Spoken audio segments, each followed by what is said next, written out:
I'm jamming the nest of snakes right through the conduit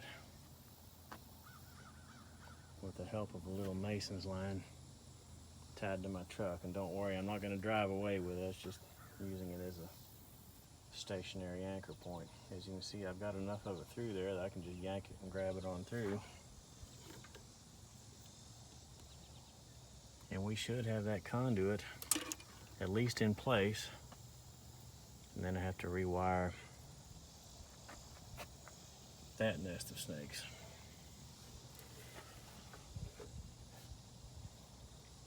But if you've ever worked on a nuclear submarine, and I guess some of you have, as you know, it's just one wire at a time.